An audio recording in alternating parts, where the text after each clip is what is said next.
Hi, everybody. Welcome. We're going to get started in about 2 minutes.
Hello, and welcome to Advocating for You, Your Business, and Your Community.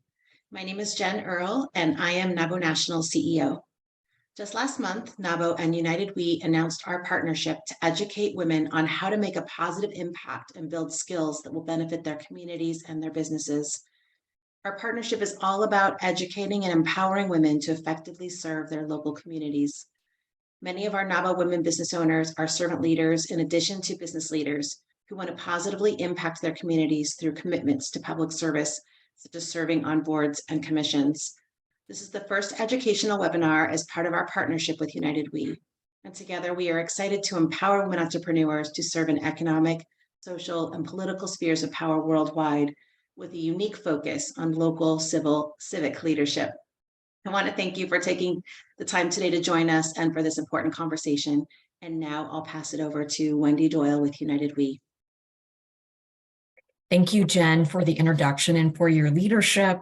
We are thrilled for our partnership with NAWBO that will empower many women to build upon their skills. As mentioned, my name is Wendy Doyle, and I'm the president and CEO of United We, which stands for United Women's Empowerment. Our mission is to advance all women's economic and civic leadership. and we are delighted to also welcome you here today for important professional skill development that focuses on best practices for effective advocacy efforts. I have the honor of introducing today's speaker, Joni Wickham, a nationally recognized public policy expert.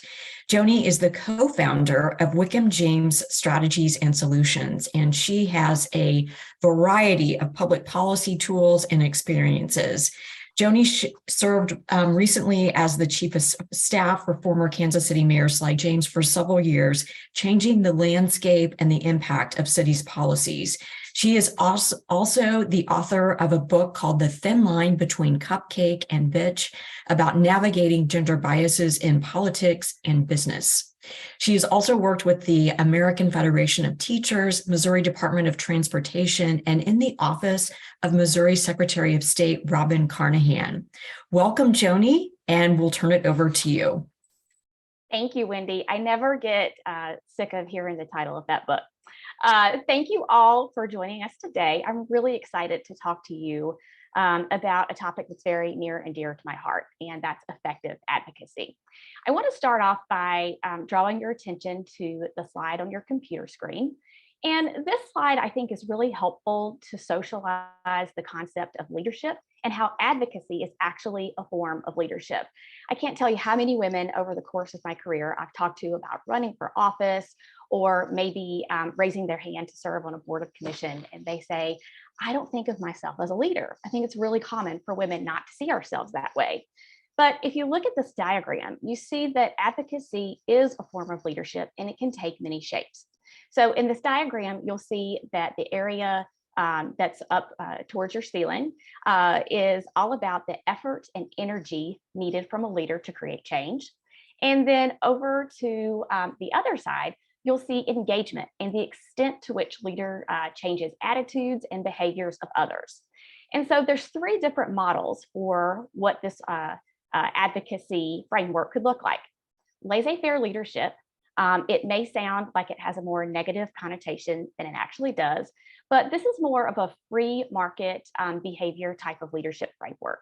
And this could be if you're holding listening sessions or town halls to gather input from the public on how then you can take public opinion research and transform your own policy space. And then we move to the right to transactional leadership. We saw a lot of this in COVID when elected officials were trying to get people to get vaccinated.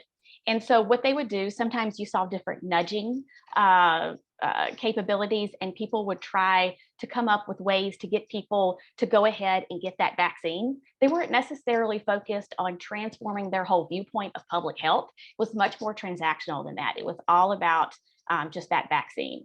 And then further to the right, transformational leadership. This is where you're engaging in advocacy so that you can motivate and engage other people to really change their opinion. So it's very interesting what some people think effective advocacy is. I've seen different advocacy groups in my work in local government, state government, and in federal government think that sending a press release and hoping for the best is effective advocacy. Other people think that spewing negative comments on social media towards elected officials and policymakers is going to get them where they want to be. And then often I see advocacy groups just show up and ask for funding for government entities. And the truth is, those activities do not equal action. And there's a real difference in activity and action. Those activities that I just mentioned, they very rarely move the needle. So let's talk about effective advocacy strategies and what they include. They include three different things that I'm going to detail for you today. The first is a landscape analysis. The second is strategic communications. And then only after you do those two layers do you want to engage your public officials. Let's talk about what a landscape analysis is. In a landscape analysis, you're going to think very strategically about your public policy issue and the matter at hand. You're going to want to define your goal or goals. If you have more than one, that's not a bad thing. And the policy levers and influence levers that need to be pulled in order to achieve it. I suggest to individuals that they research the facts that support your goals, but also understand the facts that don't, because that's going to make you better able to negotiate, which we're going to get to in a minute. Consider what you're advocating for may have a positive and negative impact. Not all individuals and not all organizations experience policy change in the same way. We all can have a different frame of reference. You're going to want to build on the positive and mitigate or eliminate the negative with regard to how your policy impacts individuals and organizations. And think about, on the front end, what concessions you're prepared to make in the negotiation process if this is applicable. This often happens with public policy negotiations, whether you're talking about an economic issue or social issue. Typically, advocacy groups do not end up where they start. Strategic communications. Strategic communications is different than marketing and branding. That difference is the topic of a different webinar that we'll do on a different day. But when you're engaging in strategic communications, you're focusing on motivating and educating. And there's a lot more to communicating than just sending a press release. We're going to talk a bit more about that. So when you're engaging in strategic communications, you're going to be thinking about the difference in a grassroots audience and a grass tops audience. Grassroots could be the activists that live right next door to you, your neighborhood leaders, individuals that you meet walking down the street. Grass tops stakeholders are going to be individuals who maybe are business, civic, or nonprofit leaders in your community. Wendy mentioned that I previously served for 6 years as Chief of Staff to Kansas City Mayor Sly James. During that time, we ran 16 elections. One of them was around an airport terminal. And the experience of working on that airport terminal advocacy was really fundamental to me in understanding the difference in grassroots and grass tops communication. So in that campaign, we found that a winning message for our grassroots audience was thinking about how a new terminal would really continue Kansas City's momentum. At that point in time, Kansas Cityans had a large amount of civic pride, and they wanted to continue taking steps to continue that civic momentum. So we knew that that was a great message for that particular audience. And then for the Grass Tops campaign, we focused more on how building a new terminal would really continue to further the city's economic development and how it would increase options for business travelers. And we found that message really spoke to the bottom line that our business and civic leaders were pushing towards. So it's completely okay if you have different messages for different audiences. In fact, I would argue that's the most strategic route to go, particularly if your policy issue is a rather complex one. You also want to think very strategically and deliberately about where your audience gets their information. When I first started in politics 22 years ago, the only way to get a story out or to get a perspective was to leave your office, walk down the street to the newspaper, make an appointment to have a actual conversation, face-to-face conversation with a reporter. That is not the case these days in 2023. Individuals get their information from many, many different areas. And you also want to think about who your best messengers are. So we talked about how audiences can consume information through social media, TV, radio. Older individuals tend to consume their information from newspapers and town halls. But also understanding the best messengers to deliver those messages to your strategic audiences is really important. For example, you'll see on this slide that sometimes the Jacksons, a family who live in their neighborhood, sometimes they can be the best messengers for an elected official because they can really speak to the passion point around the neighborhood activity and really speak to elected officials about what they're seeing on the ground in their lives every day.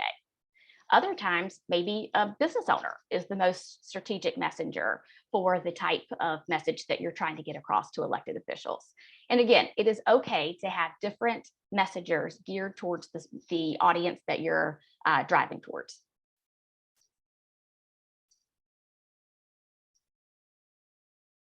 You also want to make sure that when you're engaging with elected officials, that when you're asking them for funding, that's not the first time that they're hearing from you.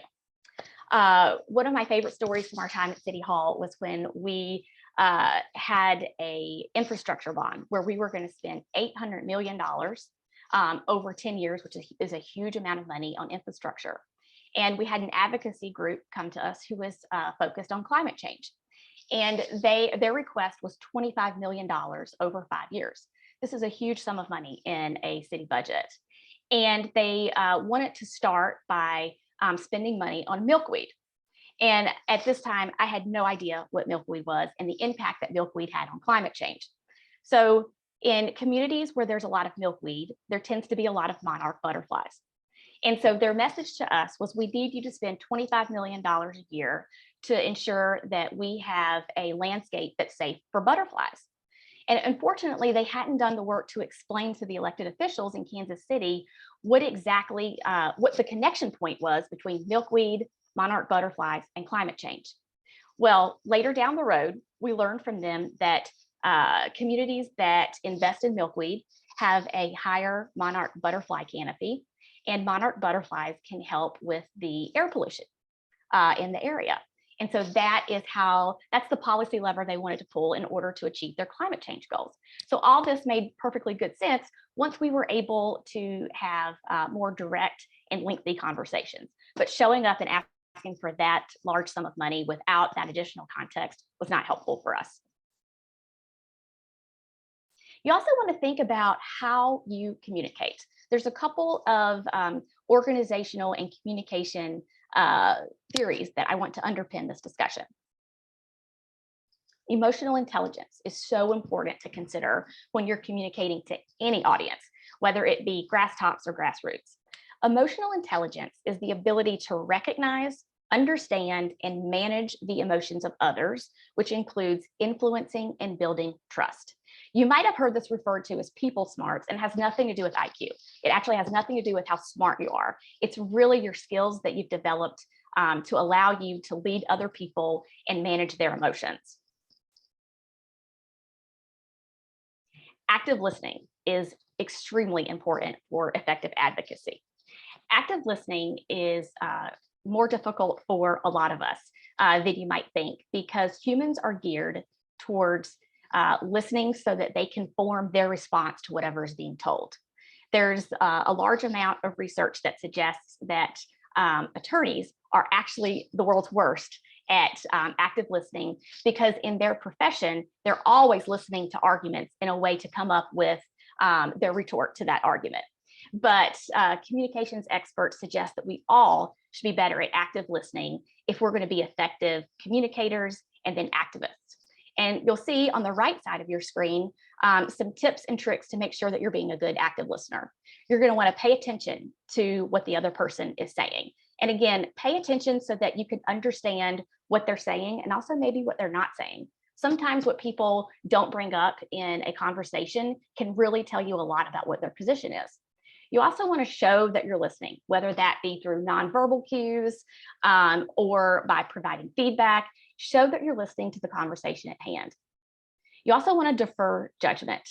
Many of us don't realize what our facial expressions say when we're actually judging the conversation that someone may be having with us. So defer judgment so that then you can take that next step and respond appropriately. And an appropriate response may differ depending on what audience and what setting that you're in, and that's okay as well. Executive presence. This is something that's very important, particularly in this virtual setting where so many of us now are participating more in the virtual space. And there's 3 components to executive presence. Emotional presence. That's the very first one we're going to talk about today. That's the ability to use your emotions to effectively guide thinking and action.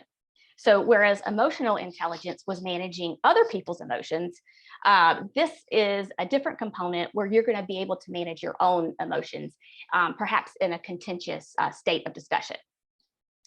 Communication presence. This is those nonverbal cues that we were talking about. There's a lot of communication research out there that tells us that when people make direct eye contact, the person receiving that communication is more likely to listen to them, and they're more likely to convey authority, leadership, and trust. And then physical presence. This is one that's a little bit hard to swallow, particularly for women, I think. And physical presence is the way you physically show up in a room. I'm going to give you an example of how I completely screwed this up one time when I was the mayor's chief of staff. So in spring of 2019, we decided that in order to continue that civic momentum that I spoke about, we needed to pass a universal pre-K ballot initiative.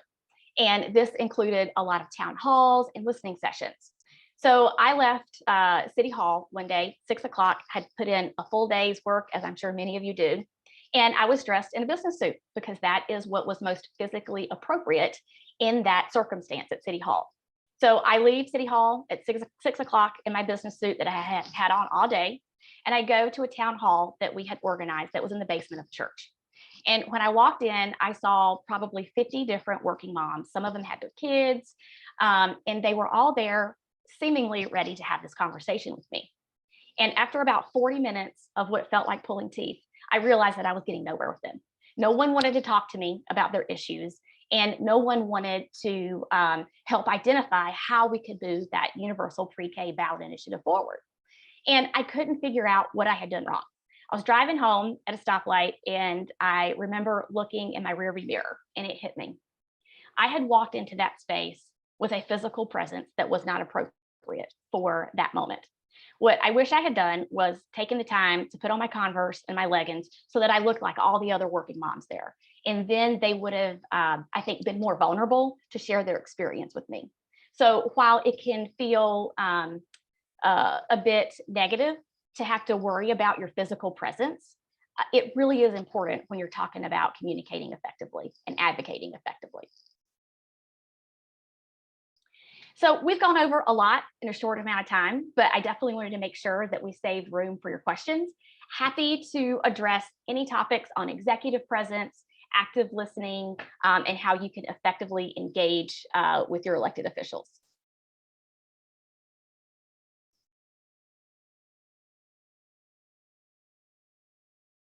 So I see one question: can you give an example of good, bad, emotional presence? Yes. So we talked about physical presence. Another example that I would share, this was also an example in city government. We had one city council person who, unfortunately, when she got frustrated, she would stand up and storm out of the room and slam the door behind her. And the woman leader in me just really shuddered to see that reaction from another woman leader.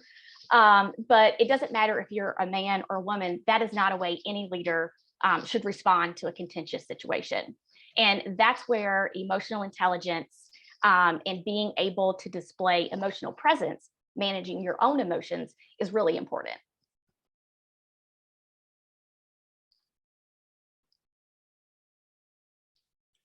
Any other questions?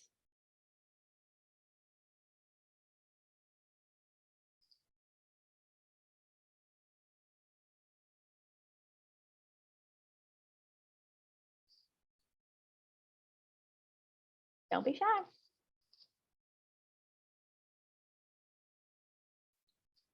Okay. Well, if there are no other questions, feel free to drop them into the chat. Oh, here we go. We have another one. Can you talk more about a landscape analysis? It seems like we often spend a lot of time analyzing the situation and not actually acting.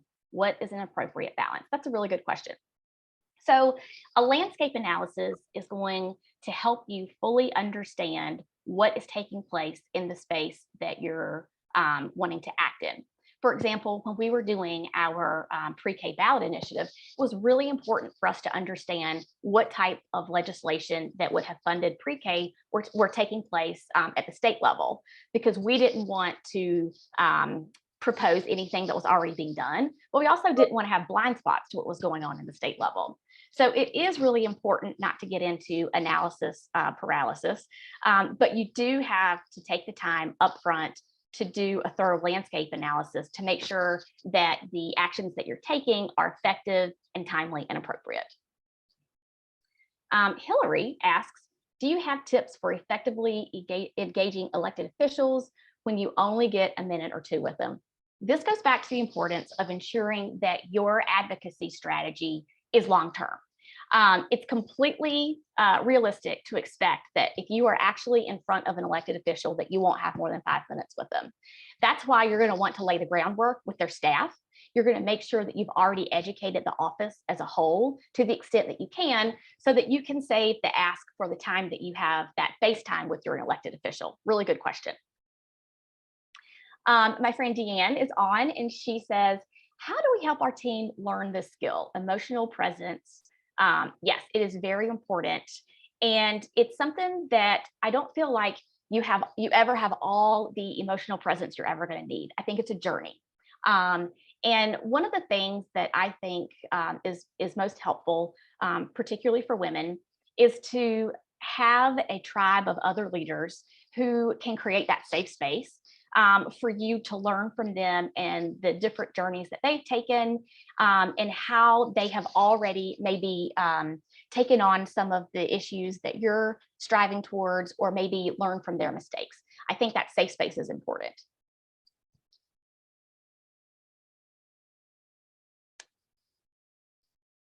Any other questions?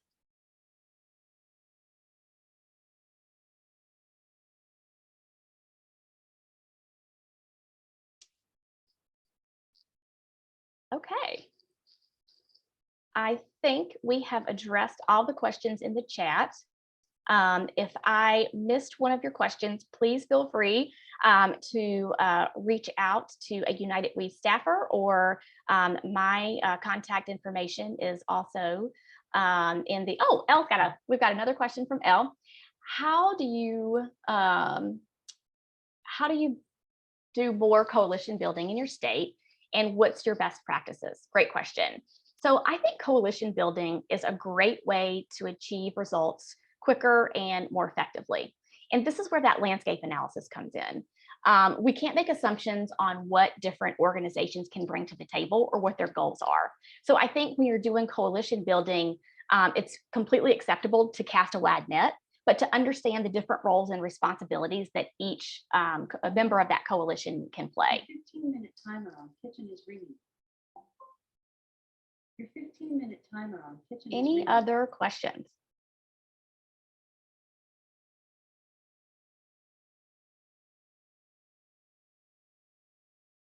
Okay, I think we have gotten all of our questions in. At this point, I am going to kick it back over to Wendy and Jen to take any additional questions and to talk about a couple of upcoming opportunities that United We and NAWBO have. Like we have one additional question, Joni, that just popped into the chat. Thank you for flagging that. So Christina asks, what's the best way to get in front of elected officials if you're not known to them yet? That's a really good question. I think you look at what their agenda might be, and figure out how to align the different issues that you're working on with their specific agenda. For example, when United We is working with different mayors, we go across the country and figure out how that how the appointments project can be a civic engagement tool that helps them maximize their impact in their own community, of course, build a stronger political reputation, but also how that civic engagement tool can hone in on their agenda so that they maximize that impact. So I think you, to sum it up, I think you look at how there is alignment in between what you want to accomplish and the areas of focus that that elected official is focusing on.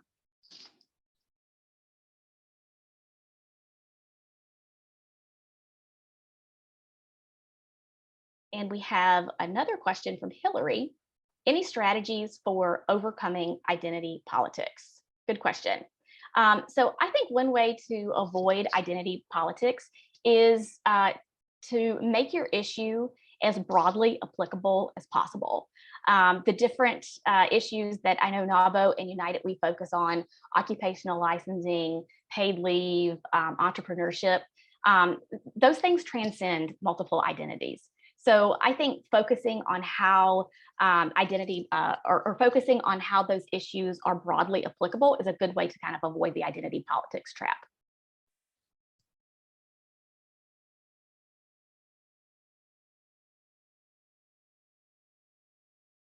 Any other questions?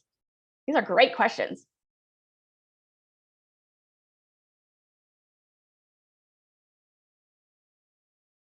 Okay, Wendy, Jen, I'm going to turn it back over to you. All right. Thank you so much, Joni, for sharing your experience and wisdom with us today. For those of you who are motivated and ready to take action, I invite you to stay connected with us for more opportunities and programming. Our websites and contact information are listed here. I also encourage you, if you are thinking about civic participation, to learn more about United We's Appointments Project. And in 2014, we launched this first of its kind program to empower women and strengthen communities by increasing the gender representation on city boards and commissions at the city, county, and state level. The Appointments Project is a network dedicated to convening and educating women on the importance of representation, also connecting women to other women and celebrating their wins. And we've dropped the information in the chat box. You can learn more by visiting our website. Again, I want to underscore how much we value our partnership with NAWBO and working closely with Jen. And this is the beginning of, more to come. And I'll turn it now over to Jen. Thank you. Thank you, Wendy. We are super excited about this partnership as well. So we have our second webinar coming up this summer. Save the date for August 10th at 11 a.m. Central, noon Eastern. Our next webinar will focus on childcare related challenges for women and business owners and the importance of paid family leave. It's going to be a robust discussion that you will not want to miss. Please save the date and invite others that you know to join us. And we just put the link for registration in the chat as well. So please feel free to pick that up. And then also in the NAWBO and You weekly emails, there'll be more information about this coming up as well. And I think that that's it. Thank you all so much for being here with us. We hope to see you back in August. I hope you have an amazing day today. And we're just super grateful for your time and commitment to creating leaders for a world of change. Thanks so much, everybody.